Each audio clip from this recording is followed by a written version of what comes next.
Welcome to your commercial-free, uninterrupted investment show, sponsored by the SEC-registered investment firm, LawsuitThe Asset Management, a fiduciary firm owned and operated by President Brent Wilsey, who has been putting clients' investment needs first for over 40 years. The Smart Investing Show has been giving unbiased financial information for over 27 years on local radio stations right here in San Diego, providing you with fundamental analysis on stocks and investments you want to know about. Now, here are your hosts, Brent and Chase Wilsey. Well, hello and welcome to the Smart Investing Show. I'm Brent Wilsey, president of LawsuitThe Asset Management and also proud investing partners of the San Diego Padres. Today we're going to got a lot of great things on the show to talk about. I'm going to kick off the show with the jobs report came out last week, but after analyzing even further, found some very interesting information I want to kind of share with you. Also, cryptocurrency, once again in the news, lawsuits against them, not from some other companies, but from somebody you want to deal with, and that's the SEC. We'll talk more about that. Russell 3000, some things happening there about buybacks. We're going to share that with you.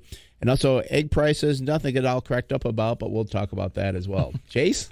Hey, well, good to be here. As always, you want to join the show. Phone number is 833-288-0973. Again, that's 833-288-0973. Here to take any questions you may have in the financial world. You may be looking at buying a stock. We call them, again, equities.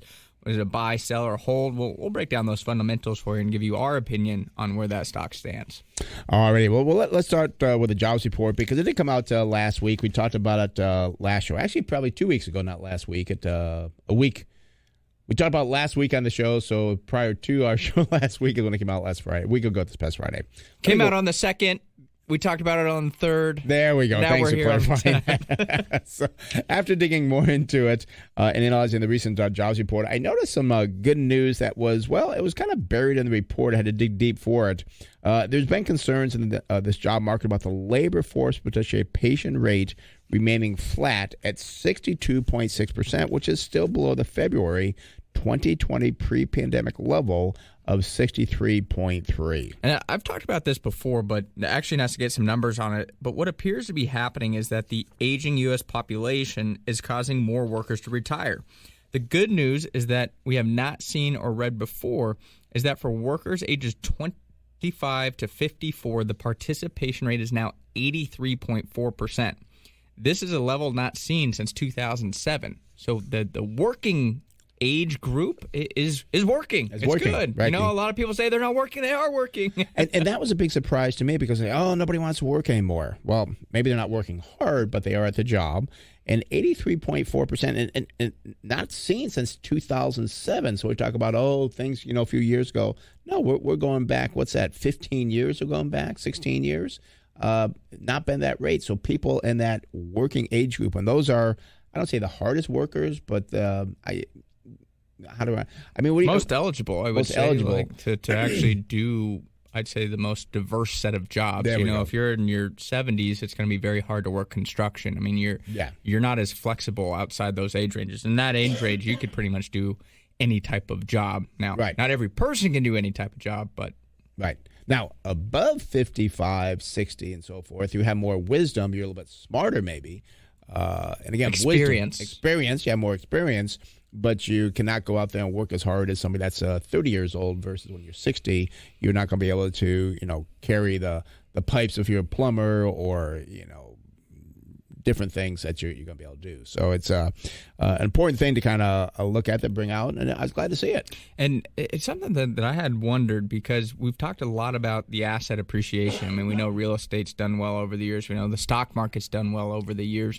You get to a point, you're 64, 65 years old, and you got a couple $1 million in, I'll say net worth in your house and in your portfolio. Maybe you have a pension coming in, and you say, I don't need to work anymore. Do I want to work? No, not really. Right. So, I mean, you don't have to work. Right. And I think with all that asset price inflation, appreciation, I'll call it, I think it really took a lot of people out of the workforce, which isn't necessarily a bad thing, but we do need to replace them over the next couple of years, and that's where hopefully those Gen Z younger workers are coming up, and they'll be hopefully contributing more to the workforce in the coming years. Right. I think the news that we talked about that last week, I think it was about the replacement, because we're just not having enough babies here.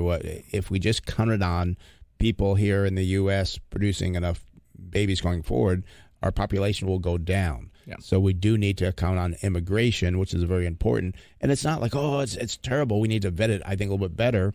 But back in the early 1900s, building the railroads, back then I believe the number was 5 million immigrants came in.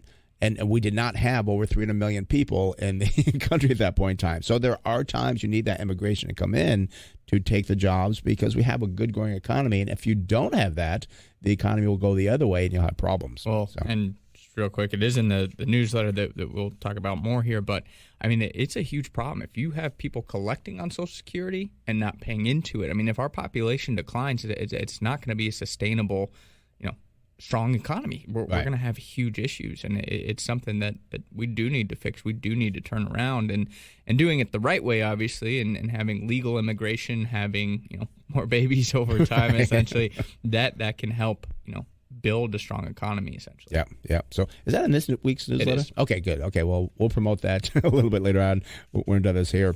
A crypto lawsuit, and not by somebody that, again, is somebody suing them because they lost their money. This is from the SEC. And I got to point out on my social media on Facebook, there's only one person left that still fights me on crypto, saying, you don't get it, you don't understand it. He came up with something called April 2024. And on the response, I said, well, what is that? See? You don't know anything about crypto and so forth. It's like, and then what he told me it still makes no sense at all. But what I said to him, I said, well, let me kind of read what's going on here. Because the crypto lawsuit, the SEC is back on the front page news as they are fighting against cryptocurrencies. Now, on Monday, they sued the large crypto firm Binance, saying that they were operating as an illegal trading platform in the United States and misused customer funds. The SEC also said they engaged in manipulative trade, which made the volume of trading appear larger than it really was. It also was pointed out that they are commingling billions of dollars in customer assets, and that they sent them to a third party. The SEC has named the company and also the CEO. How do you say CZ.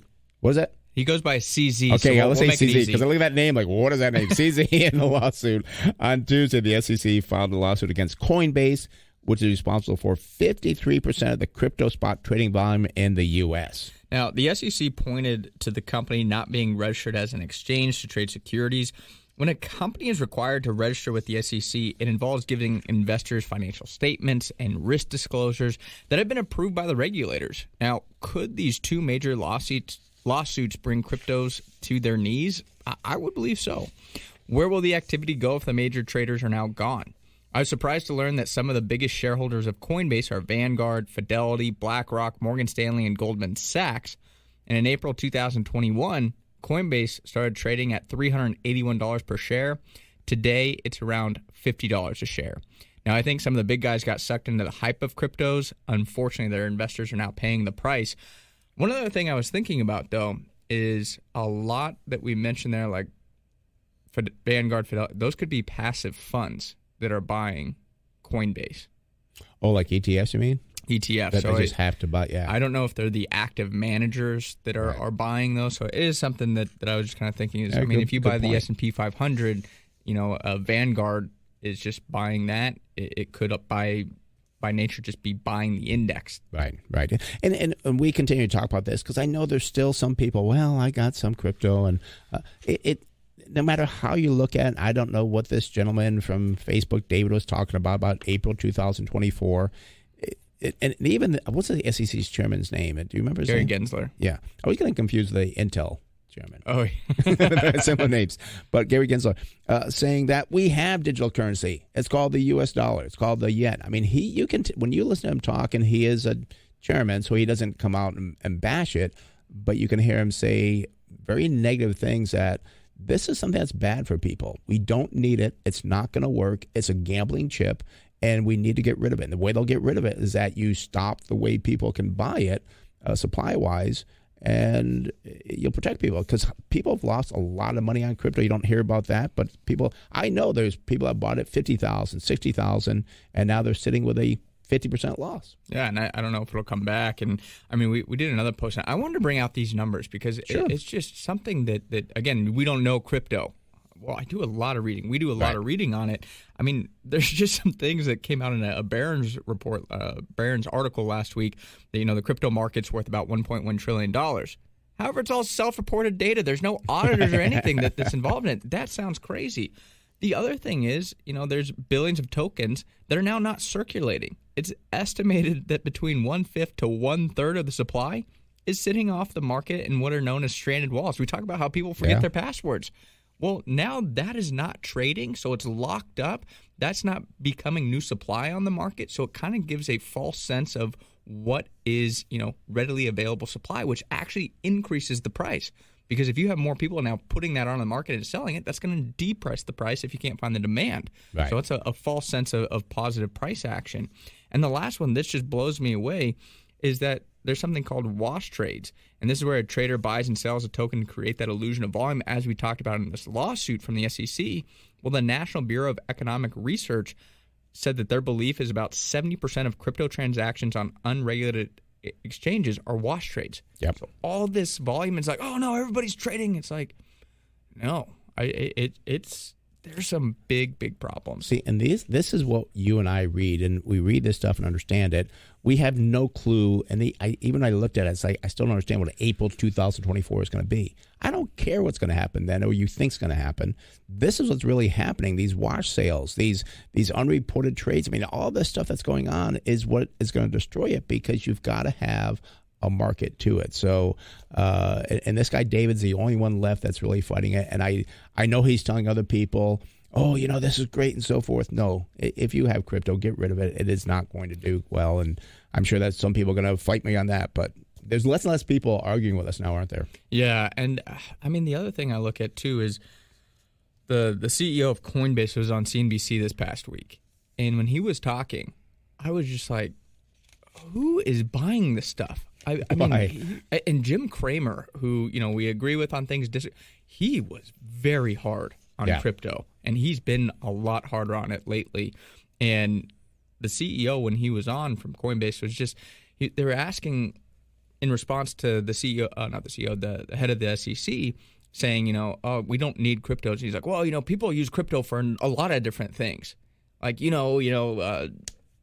buying things and, artwork. And I was like, what? Like, and this is the CEO of Coinbase, and he can't even really give a viable use for cryptocurrency. That is a huge concern. At the end of the interview, they go, well, so should people be buying crypto? And he says, this makes me laugh. I always tell people, don't be investing in crypto unless you're basically willing to lose everything. And that's paraphrased, is not verbatim what he said, but essentially that was his message, was like, yeah, you could lose everything. I told Harrison, our financial planner, I said, gosh, I couldn't imagine telling our clients, hey, yeah, if you're going to invest with us, be ready to lose everything. Wow, that's quite the sales pitch.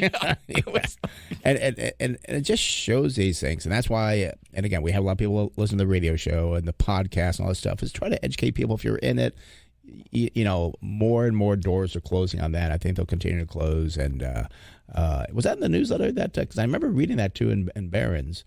Did we put that in the newsletter for people? We didn't. All those numbers I just gave? Yeah. Those were all in the newsletter as well. Was that last week or this week? This week. This week. Oh. So we had a lot of good topics in the newsletter this week. Good. Okay. And, the last thing I'll just say about crypto is I always tell people, if you're going to buy it, look at yourself in the mirror and say, what is the purpose of crypto? And if you can't come up with a good, sound answer, then don't buy it. Right. Not, I think it's going to go up. That's a terrible reason to buy it. Yeah, exactly. Because it starts going down, now you have no reason to hold it. Right. All right, well, there's our lesson on crypto. If you're not clear what we said, we're saying don't buy crypto, get out of crypto. It is going to be a loser's game. I think it's pretty clear. So let's move on, talk about the Russell 3000, because as individual investors and institutional investors have become somewhat shy about investing in equities, companies in the Russell 3000 show plans to buy back more than $600 billion of their shares in 2023. Buying back shares lowers the share count, and this can increase earnings per share and show a better value with a lower price to earnings ratio. And in a recent report, actually, Goldman Sachs analysts announced that over the last 25 years, companies who have bought back their stock have performed better than those companies using their extra cash for things like capital expenditures, mergers, and acquisitions. Now, the Russell 3000 is an index of the 3,000 largest corporations in the United States, and it represents nearly 98% of the entire market capitalization of all U.S. stocks. And I'm hoping that Congress heard that, or the president or somebody heard that, because the ones that, because they now tax buybacks, was it 1%, 2%? It's like 1.5% or somewhere in there, yeah. They want to raise it because they think it's not the right thing to do. And I remember this was like months ago, before they even did it. There were companies that back in the 80s that they didn't buy back stock. They invested into other parts of the business, and they lost billions. Sometimes investing in the company is the right thing to do because you're saying, hey, this is a good company. We've got nothing better to do with the cash. There's nothing out there we can profit on.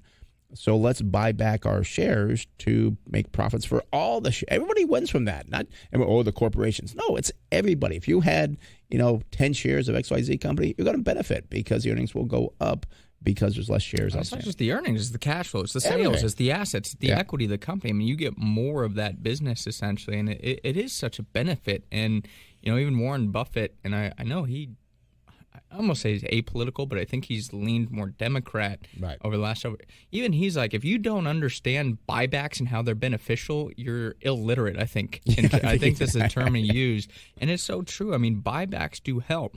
And I will say one thing about the study is I think it can be somewhat skewed because what it is, I mean, you look back over the last 25 years, is your growth stocks many times aren't buying back stock. Well, 25 years now includes the tech bust.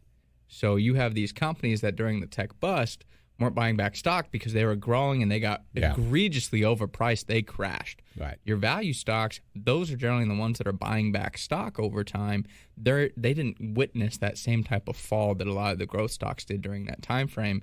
And this, again, I think proves why we like the value investing is because generally these companies that are buying back stock, paying dividends in many cases, are going to be much more stable over the course of time than your NVIDIAs, than your Amazons. Right. And I know Amazon, I think, announced a stock buyback. I don't know if they've actually gone through with it. I think it'd be silly for them to buy back stock, but we'll see what happens there. And that's the other thing, too.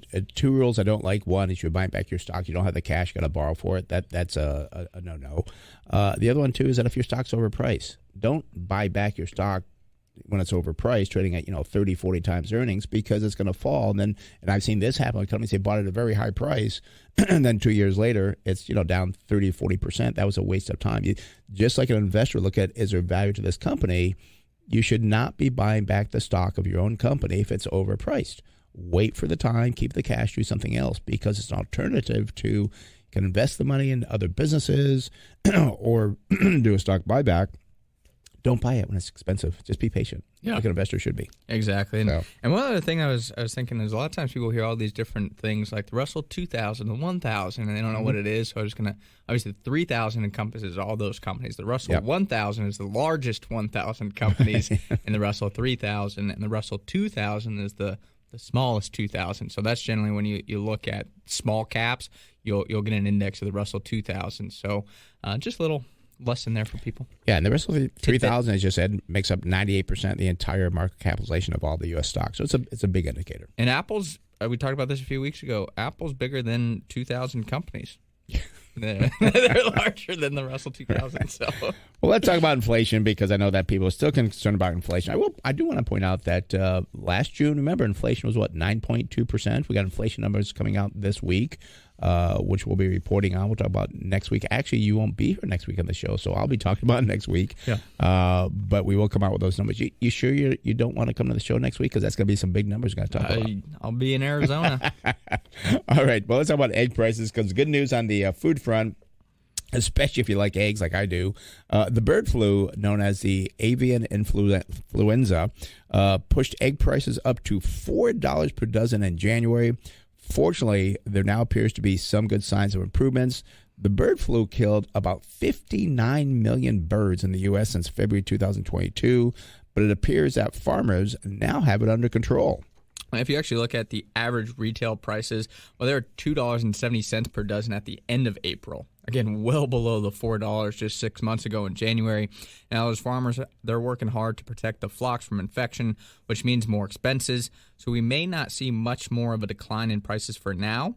But if we continue on this path and inventories rise dramatically, well, then we could actually see some more price declines over the next 6 months or so. Again, everything is based off of supply and demand. So important to understand. Now, time to go have yourself a nice egg and cheese omelet. Nice Saturday morning here. You can go have a nice omelet. Yep. And we didn't talk about that there, but also, too, that brings down the price of chicken as well because there's more birds. And one thing, too, I'm not a farmer, but I think based on what I've read here, for chicken to go to maturity, so to speak, is not that long. I think it's like a year or two, as opposed to a human is about 18, 20 years. So the benefit is that, we're getting through that. And that's why you got to be patient with this stuff. That will bring it down. If the cost of chicken comes down, then what will happen is that people maybe stop buy less beef, buy more chicken, then the price of beef will go down. So it takes months for this to happen. And that's why we've not been worried about inflation, because we saw these things that really pushed it very high, which are now changing. And I'm optimistic about the report coming in this coming week. Well, I talked about this a lot, too, is, looking at the inputs. And you look at eggs. I mean, egg prices don't just affect if you're going to go, have some scrambled eggs or something. I mean, you got to think about bakers. Bakers, they're baking. Now they have less input costs, so that helps with the price of, pies, cakes, whatever it may be. That is a huge thing to understand of how intricate and intertwined the economy really is at the end of the day. And if we start to see these changes in a lot of the input prices, I'm very excited to see PPI come out next week. That is a huge benefit to inflation over the next, say 6 to 12 months. And it's something we've kept a close eye on. When we saw PPI go up to like 13% last year, like, oh my gosh, this is not going to be good for CPI. It wasn't. Last month, I think PPI was like, producer price index was in like 2.7% or something. Yep. That should be beneficial going forward, especially if it stays low. Yep. So, well, if you like the newsletter, it is goes out every Friday. It is free. What you need to do is go to our website, smartinvesting2000.com. That's smartinvesting2000.com. Sign up for it. It's right in the middle of the page. This newsletter. Sign up for it right there. You'll get it every Friday at 5 o'clock. Other topics we have coming up on the newsletter that you'll see there is olive oil. Black crude oil is not the only one that was going up in price. Olive oil was as well. Talk about that.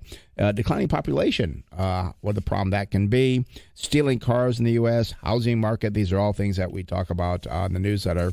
Also, too, college athletes, a thing passed that we want to talk about that. Because all these affect the economy. They may not affect investing directly now, but we look at things or trends that could be happening to affect the economy. So these are things that are very important to look at. Again, go to our website, smartinvesting2000.com. That's smartinvesting2000.com. Also, too, a lot of great other information there as well. So sign up for it and let us know what you think. So, all right, phone numbers here, 833-288-0973. That's 833-288-0973. And as always, that'll get you through for your unbiased, no strings attached, fundamental opinion about what you want to talk about. Well, Chase, we also do take email requests from people and questions as well. You can do that again by going to our website, smartinvesting2000.com. We got a message here from Bruce saying, I have a question regarding two stocks, Disney and Southwest. I have owned shares of both in retirement accounts for 7 years. Currently sitting negative from original date of purchase, but long term I feel the upside is good. Should I sell, take the loss, or hold and wait for them to get back to pre-COVID amounts? Thank you. Well, we can only do one because I know we do have some calls coming in. But which one do you do? You want to do Disney or Southwest? I think Disney would be interesting. I feel like I haven't looked at them in a while. Really? Okay. They both have pros and cons, Yeah, I was going to say Southwest because... Let's do Southwest. Go to South. What is their symbol now that I think? Love, LUV. That's right. I knew they had something nice there. So let's look at the Southwest symbol, LUV, because I know the airlines, they've been doing pretty well. I mean, people travel and so forth. But then I think I saw Southwest a week or two ago at like around 29. So it has pulled back from, I think, at 40 not too long ago. But let's take a look at that. We'll give you those numbers. Coming again is Southwest Airlines, symbol LUV. They're obviously in the airline industry. Only 3.3% float on the stock. 78% institutional owned. PE ratio, well, higher than I thought here, 28.7, but the industry is not material. Price to sales, 0.8 versus 0.6. Price to book value, 2 versus 15.8 for the industry, so that's a positive. Price to cash flow, 5.7 versus 3.8. And the PEG ratio, which is a measurement of what you're paying for the future growth, 0.2 versus 0.5, so that is a good number. Now, we do see that the earnings per share grew by 12.6% over the past year. Sales are up 34.7%. That's a big positive. The 5-year growth rate, wow, this is phenomenal, 56.8. The industry is only at 30.6. You do get a 2.4% dividend from Southwest Airlines. The payout ratio, 32.4%. That is positive. We see the current ratio 1.3 above the industry at 0.9. And one thing I've always loved about Southwest, they've always kept their debt in check. Debt to equity 0.9 versus 2.5 for the industry. And then we do see that the net profit margin is 2.7. Industry's at 0. Return on equity is 6.6. Industry at 4.7. I'd like to see that return on equity higher. Chase, what do you got going forward? Yeah, I was going to say real quick, too, on that dividend, it's higher than I remember, and I think they may have the highest dividend, if I'm not mistaken, of the airlines. I know that they hiked it, you said? The highest. I don't think many other airlines pay a dividend that nice. So just something I was thinking about. But current price for Southwest, again, ticker symbol LUV, it's $30.62. And yeah, as you're saying, 52-week high, $42.09. So pretty substantially off that 52-week high. And the 52-week low is $28.40. I know they ran into some issues at the end of the year with cancellations and flight issues. I wonder if that's had some problems on their earnings and kind of just, I'm going to say, brand appearance. Going out to December 2024, though, this looks pretty good. Estimated earnings per share, wow, $3.80. That would give us a target sell price of $63.08. And I just would really have to understand what the heck is going on here, because their estimated earnings to grow 129% this year. And then that $3.80 would be another 43% gain off of December 2023 numbers. So their earnings are just exploding. And what is going on in terms of the accounting? Because I know their sales are not going up 129%, 43%. And I'd say there's like 19 analysts that follow this. I mean, one thing that I'm a little bit concerned about is that travel's been a big boom and so forth.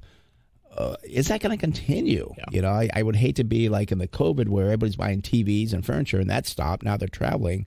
What if next year that stops? So based on the analysts, they're saying they don't see it. Yeah. No, it is something that's in the back of my mind as well, is because we know that the experiences, the services have done very well, and can it continue? Can the growth continue? I don't think the growth can. And we know airline prices have gone up dramatically. I don't think that can continue. Maybe you get some offsets in terms of fuel expenses and so forth, but there's definitely a lot of questions I would have if I bought Southwest. That the numbers do look pretty good, though. And airlines have always scared me because it's such a capital-intensive business. But gosh, Southwest, they've managed through it very well. They've run that company well. I know they had that hiccup, was it last year or whatever, but they're a profitable company. They run it as a profitable business. I mean, it's just something that I kind of like, and I'm sitting here thinking, no, maybe we need to talk about next week if we should maybe look at adding Southwest to our buy list. So. We don't have cash, so we can't. But I know we're all invested.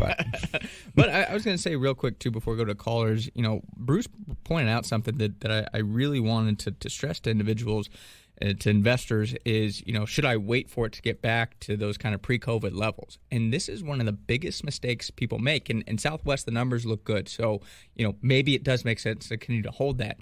But, again, the market doesn't know what you paid for your shares in that business. Right. If you had a company, let's say at $10 a share, and it goes up to $12, that's a 20% gain.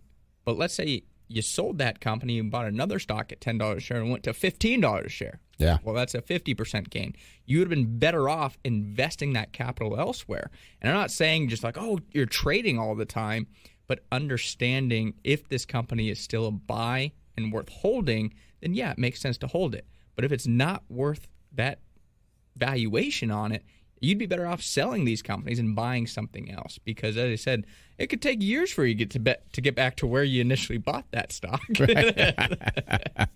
All right, phone number is 833-288-0973. Again, that's 833-288-0973. Let's go to San Diego and speak with Tim. Tim, you're on the Smart Investing Show. Brent Chase, how can we help you? Good morning, guys. Thanks for taking my call. Sure. How you doing? Good. Doing well. I wanted you to analyze RACE, RACE. Okay, do you hold that or look at buying it? I held it before, and then my previous manager sold it off, obviously right before it made its big run. So, well, good job there. It raced higher, huh? Yeah. Raced higher. And Tim, I got to tell you a side story because I'm a big car guy. I love exotic cars. When this first came out, I wanted to buy it for the emotional side, but we always stick to our discipline. I've never bought it. I was like, doggone it, because I know it's done very well. But it just doesn't fit the fundamentals. And it's like... Well, and they say, look, if you can't afford one of those things, buy the stock. Well, I'm a dumbass, and I bought the car versus the stock, and here we are. Well, and I'm the same way. I have the cars, but I just... I don't have the stock, but you get a lot more pleasure, I think, out of driving the cars and looking at them than you will out of just looking at this. Well, you don't need to get a stock certificate any longer. So, but let's look at the numbers. Let's see if we should get back into this or not. The company, again, is Ferrari. Their symbol, I love it, RACE, R-A-C-E, in the industry of auto manufacturers. I'm surprised the float on this on the short side is pretty high, 12.5%. Only 39% institutional owned. PE ratio, yes, still high, 51.3 versus 10.3. Price to sales, 9.5 versus 0.8. Price to book value, 73.5 versus 4.7. And price to cash flow, 36.6 versus 7.9. Now, this is the only number that looks good. The PEG ratio, which is, again, what you're paying for the future growth of the company, 3.5 versus 11.2 for the industry. So all the other valuations ratios look terrible, but the growth is looking pretty good. Terrible. Now, the earnings are up 15.8% over the past year. Industry down 11.2. Sales climbed by 20.1, above the industry at 18.9. The 5-year growth rate for Ferrari, 12.8 versus 6.3. They only pay a 0.7% dividend, use 25% of their earnings to pay that out. We do see that current ratio, 3.8 versus 1.5. That's good. Debt to equity, 1 versus 0.6. Net profit margin, very good, 18.6 versus 5.6. And return to equity, also very good, 35.3 versus 14.3. So, Chase, give me some bad numbers going forward so Tim and I don't feel bad about owning the cars and not owning the stock here. Of course. Well, I was going to say, too, is I know a lot of times people kind of justify these higher valuations for Ferrari because the margins. I mean, obviously, you look at your traditional auto manufacturers, they don't trade at these types of valuations. Right. And it is something that has concerned us. But we'll look at the prices here first. Current price for, again, RACE, it's Ferrari, $297.80, right near the 52-week high of $302.86, and the low is $167.45. Wow, year to date, it's done very well. Sorry to bring that up again, Tim, but up 40%. If we go out to December 2024, though, estimated earnings per share, $7.73, would give us a target sell price of $128.32. I mean, it trades at a forward PE multiple of about 39 times. I got to say, I feel like that stock price, those stock price gains, they just appear to be running out of gas, if you will. Oh, very, very, very good pun there. And there seems to be something going on with Ferrari fits in there, these high-end purses, Louis Vuitton and stuff like that. I mean, I forget the name of the company. Hennessy or something is the name of the company? Well, it's LVMH. Yeah, but they're owned by somebody. Is that who they're owned by? LVMH owns Hennessy. They own That's Louis Vuitton. Yeah. And they're just also very expensive. And I just like you're at the top of the mountain for these companies. And I would have loved to have Ferrari. I really missed out on some big buys here. But it just has never fit in. And you don't want to be the guy that comes in and buys at the top, and then it goes down. At least if the price of the cars go down for us, Tim, at least we still have them, but the stock goes down, you lose money, you're going to be all upset about it. So I would love to say, yes, it's a buy, let's buy it and so forth. But oh, no. My discipline just says... It seemed too high. I don't like that PE being that high, but I just thought it would be funny to have you guys analyze it on the air because you just don't see this. How often you don't see it. People don't even know that Ferrari has a stock. They're like, what? Yeah. I didn't even know that was traded. Yeah. So, and some people said, I can't afford the car, so I will buy some shares of stock. But I think then they'd be disappointed because they don't have the car. They buy the stock at, what was you say, 300. It goes down to 200. You're going to be upset because you lost money. I think, I agree with you. I think it's too high.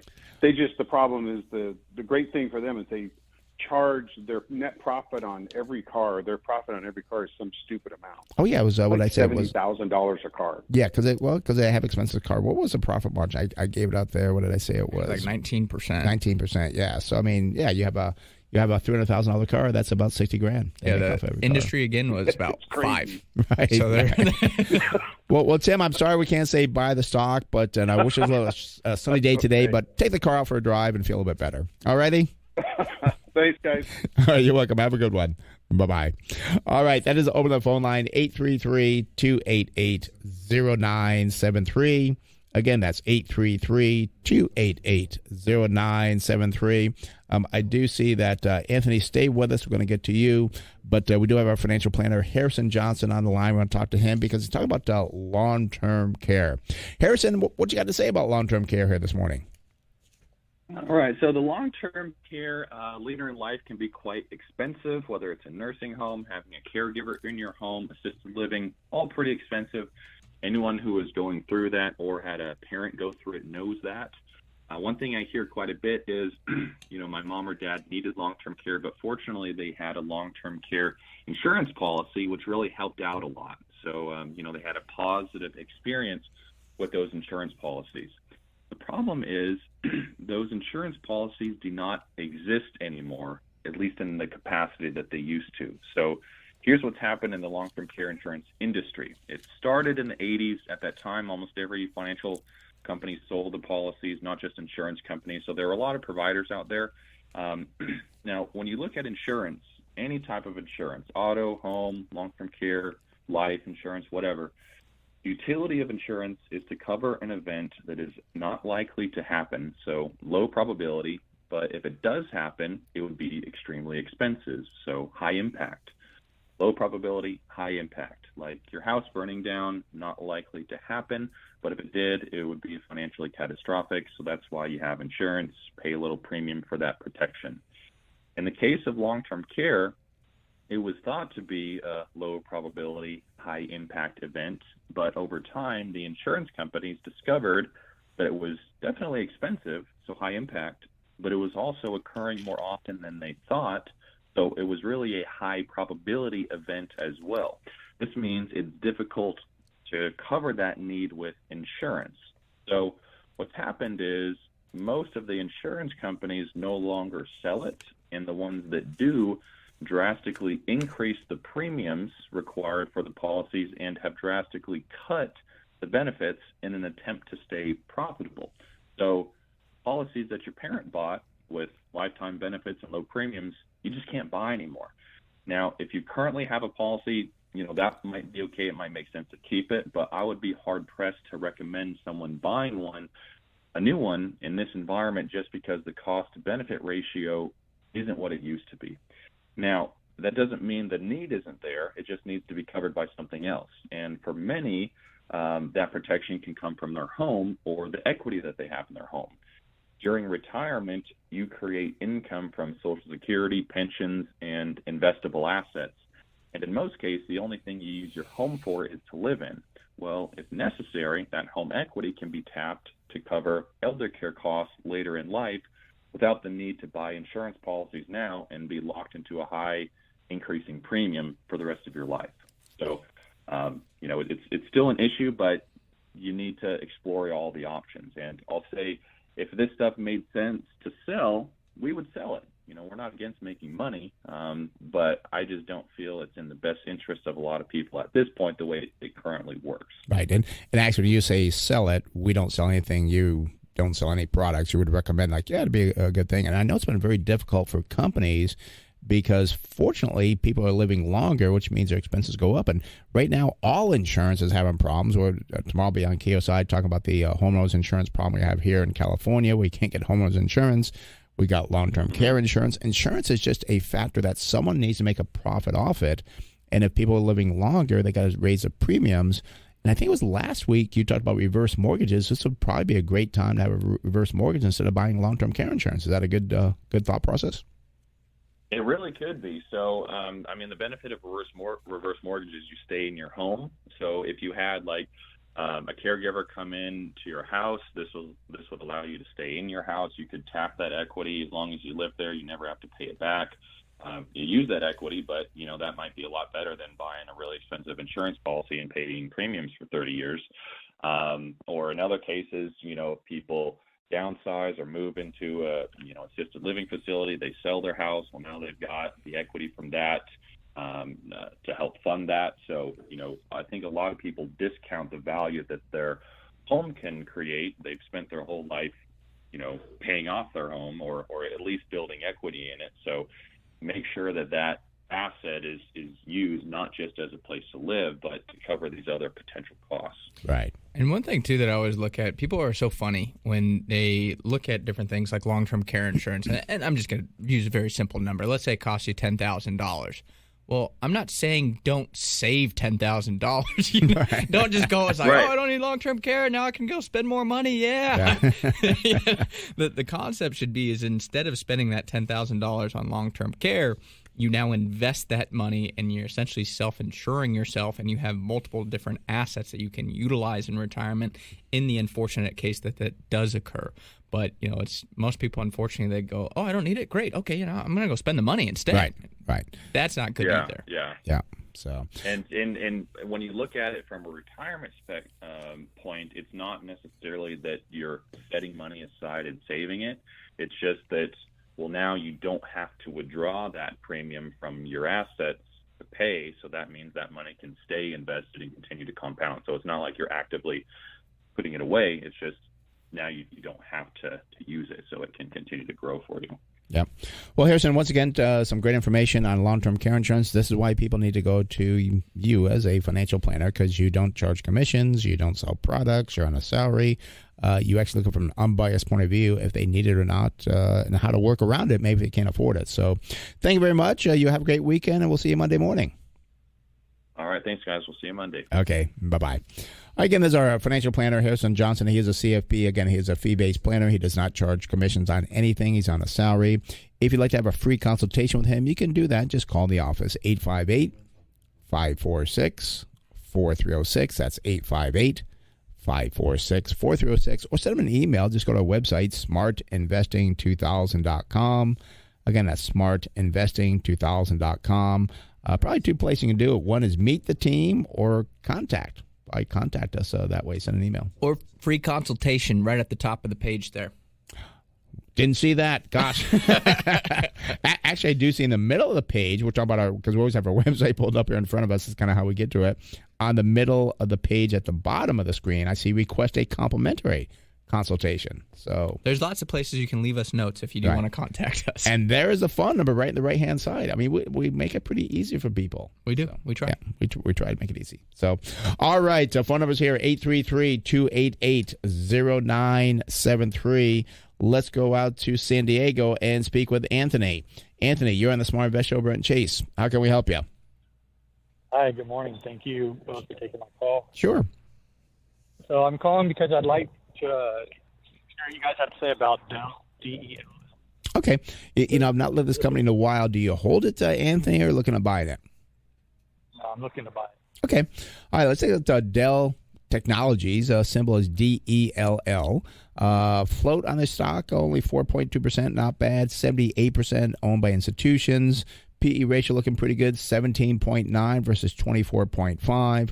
Price of sales, very good, 0.4 versus 0.6.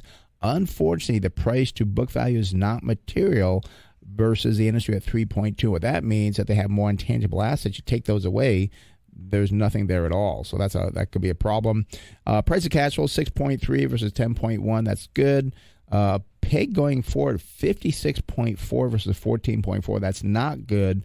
The lower the PEG ratio, the better. Earnings per share fell by 52% over the past year. The industry down 31.2%. Sales are only down 2.3%. I say only because the industry fell by 18.2%. The 5-year growth rate on Dell is 0.2% below the industry at 3.7%. They do pay a 3.1% dividend, use 40% of their earnings to pay that out. They have a current ratio of 0.8 versus 2.1 and no debt to equity because, remember, there's no equity there, so that could be a problem. We do see a net profit margin at 2.4% below the industry at 2.5. Return on equity a negative 78.2% versus 31.5. Return on invested capital 13.8 versus 15.9. So I'm not feeling very good about this, Chase. I'm very curious what it's going to look like going forward. It's very interesting, too, because didn't they go private and then they went public? Yeah, there's a kind of a really messed up a lot of these numbers, I'm going to say. And it may have because we actually bought it prior to them going private, and we made a small profit, and then Michael Dell took it private and kind of cut our profits. We made, a small profit from it, but I was disappointed that he didn't let it keep going, and we would have had a bigger profit, but mess up the numbers. Yeah. And looking at the current price here for, again, Dell Technologies, DELL, is the ticker symbol. It's $47.61. 52-week high is $50.70, and the low is $32.90. Good-sized company here with about a $35 billion market cap. We go out to the January 2025. I do see estimated earnings per share of $6.13.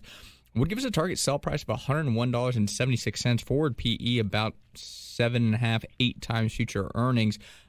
Good valuation on it. I'm just concerned about the balance sheet. Also, I know they obviously do the laptops. Right. They also said they're in data center. I would want to understand a little bit more of the breakdown of their business. I would assume that actually they would have struggled a little bit more because we know that laptops took a pretty big hit after the huge COVID boom and the slowdown. Right. So I'm surprised their stock's actually held up as well as it has. But maybe they have other streams of revenue that are able to offset that. So just would need to know more about the business. Yeah, we are halfway through 2023 here pretty much, and we do know that the refresh cycle for PCs and so forth is about every 3 years, so that's going to be probably starting to come up next year. That's crazy. Yeah, I know it is crazy. But Anthony, what you have to do is see what their business is made up of, because we talk about the data centers, you talk about PCs, you got to understand what their business comes from, because there will be a refresh cycle probably in 24, 25. The stock looks like it's pretty good based on the future earnings, but I'd really want to understand more about what the business relies on. And the balance sheet. The balance sheet Yes. is very troubling and concerning that they have no equity, so I would definitely understand that. And that could have been something from the spin out that occurred a couple, or not spin out, but going public again. Something could have skewed that data. Yeah. All right, Anthony. Okay, thank you. All right, you're welcome. Have a good one. Bye-bye. You too. Bye.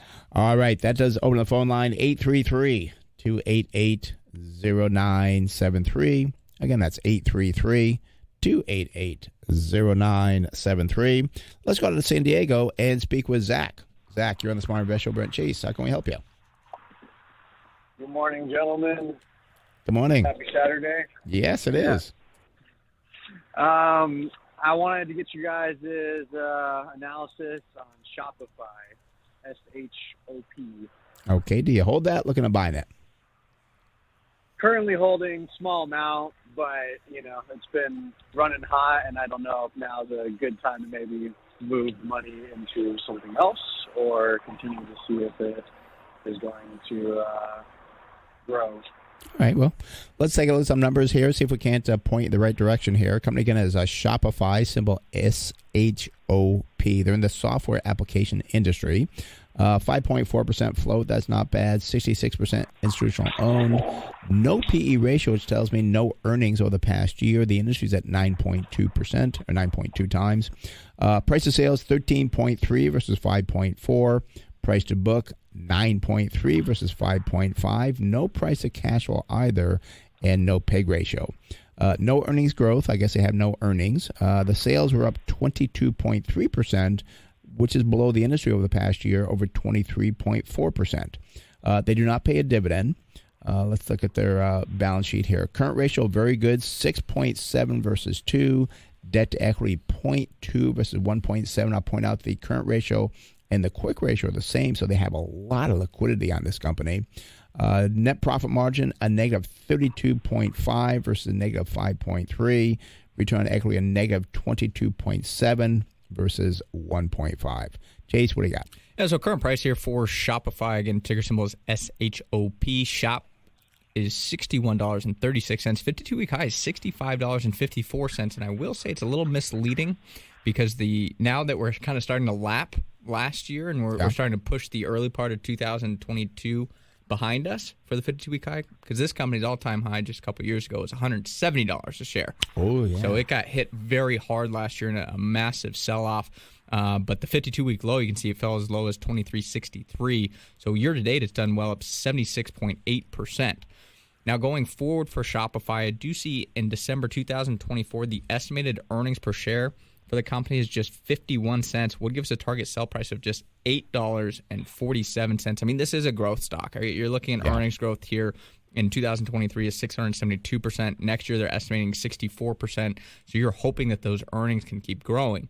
And this reminds me of, you look at like a Cisco back in 2000.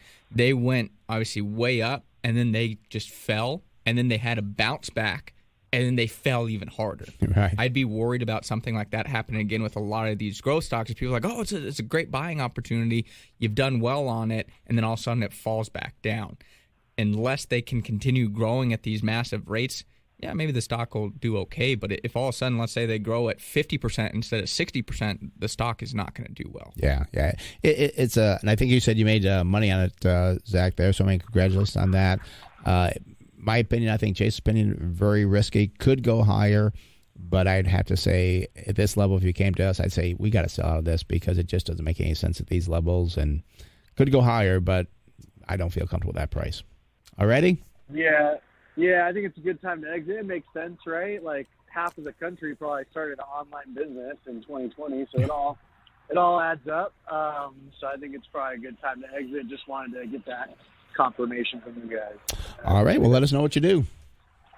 Thank you. All right. Have a good one. Bye-bye. Thank you. All right. Let's go out to Oceanside and speak with Carl. Carl, you're in the Smart Invest Show, Brent Chase. How can we help you? Yes, I bought Twilio, TWLO, at 68, but it is going down again. I'm wondering, should I stay in there? I want to know your opinion on the company. Okay. Well, let's take a look at Twilio here, symbol TWLO, to see if we can get any guidance going forward. They're an internet content and information industry. Only 4.3% float on the short side, 80.5% institutional owned. No PE ratio versus 28.4 for the industry. Price of sales 3 versus 5.2. That's positive. Price to book value 2.8 versus 43.1. PEG ratio 0.5 versus 10.9. That is a positive. No earnings per share over the past year. The industry was down 26.9%. Now, sales for Twilio were up 26.6%. That's well above the industry growth at 3.1%. The 5-year estimated earnings per share growth by the analysts, 102.8% versus 15.7%. I think that's what's driving the stock, is some major growth is expected going forward. Looking at the balance sheet here, they do not pay a dividend, by the way. Balance sheet, a good current ratio, 6.2 versus 2.4. Debt to equity, 0.1 versus 0.2. Net profit margin is a negative, and that's a negative 34.8%. Industry's a positive 17.5. Return on equity, a negative 13.3 versus a positive 21.5. Chase, what do you see going forward? Yeah, so current price here for Twilio, again, ticker symbol TWLO, $63.89. Yep, well off the 52-week high still of $101.93. See 52-week low, $41 a share. Year-to-date, stocks up 30.5%. Decent-sized company with a market cap of close to $12 billion. If I go out to December 2024, I do see estimated earnings per share of $1.89. That would give us a target sell price of $31.37. So it still trades at about a forward PE of 34 times. It's definitely expensive there, Carl. It's another one of those growth stocks. It's definitely not where we would want to be in this current market. I think a lot of growth stocks have done well in terms of a short-term recovery, but I just worry long-term. They've already had so much run-up over the last couple of years that this could continue to fall for you. Yes. Okay. Thank you. All right. Thank you for calling. Have a good one. Bye-bye. And, I was going to say there, I think I want to try and do a post on this as well. There's a interesting research report also done, I think it was by Goldman Sachs, and they talked again about the tech boom and bust. Right. And they pointed out, I think it was Cisco, Microsoft, and Intel. And they showed the PEs of those companies during the tech boom. And I think Cisco got to like 120 times earnings. And that's what we always say. Just because we say it's overvalued doesn't mean it can't go higher. Yeah. And Cisco is a prime example of that. Now, if you look at the long-term chart of Cisco, the stock just plummets. And the funny thing that Morgan Stanley pointed out during that, or again, Morgan Stanley or Goldman Sachs, one of those firms, was that during the tech bust, it's not like these tech companies weren't growing. Right. They were still growing in those years, but they just weren't growing fast enough to justify that valuation. So when you look at the valuation multiple, we say, yeah, I mean, it's just expensive. And then all of a sudden it's like, wait a minute, but they still grew at 15%. Like, why would the stock fall? Well, because if you're anticipating 30% growth, there's no way that company should be valued at, I'm going to say, 30, 40 times earnings any longer. Yep. And I've been managing money now for over 40 years. I did actually manage money through the tech boom, and I was the dumbest guy on the street because I would not pay these high valuation ratios. And I was wrong for probably about 2 years. And people said, oh, yeah, you deal with the old accounting. That doesn't work anymore and so forth. And it's like, no, I'm going to stick to it because to me, whether it's 100 years ago or 100 years from now, you always want to invest in a business that is going to be profitable. That's why you invest in a business for profitable. Now, if you're speculating, that's something different. But to invest for long term, you should never buy a company that's not profitable because of the fact that why are you buying it? You want earnings. You want cash flow. I mean, you want these things. And the industry will change going forward. There'll be different tools to use. But and even Warren Buffett has said this. I think I saw him say this. That the fundamentals will never change. They can't. It's a business. It's got to be profitable. You can look at the sales, the earnings, the debt, all these things. I don't care. When I first started doing this, Prodigy was like, wow, Prodigy. And in 3 minutes, I can get what the PE ratio is as opposed to waiting for it. I figured out things will change, but the concept of investing will never change. It'll never change. And again, it doesn't matter if it's stocks or if it's real estate. You want to look at analyzing the cash flows and the earnings. And obviously with real estate, it's going to be rents, but ultimately it still should be a function of a good investment, what you're paying for that investment, and how long it's going to take you to recoup that investment in terms of those earnings and cash flows. Right. And that premise will never change, as you said, because that is how you make money investing. If I told you, hey, buy this thing, and it's going to take you 50 years to get your money back, most people are going to look like you're crazy. Right. That will never change. And you've got to understand the difference between speculation and investing. And we don't speculate. We never have, never will. We always invest. And even then, I tell people we're wrong about a third of the time. You're still going to be wrong investing. There's going to be things that change on you and so forth. But you're not going to lose big because when you speculate, you could lose everything or lose 80, 90% of what you invested because what you thought was going to happen didn't happen. You have nothing to hold on to as far as profits or sales or anything else. Yeah, and I encourage you, go look at a long-term chart of Cisco.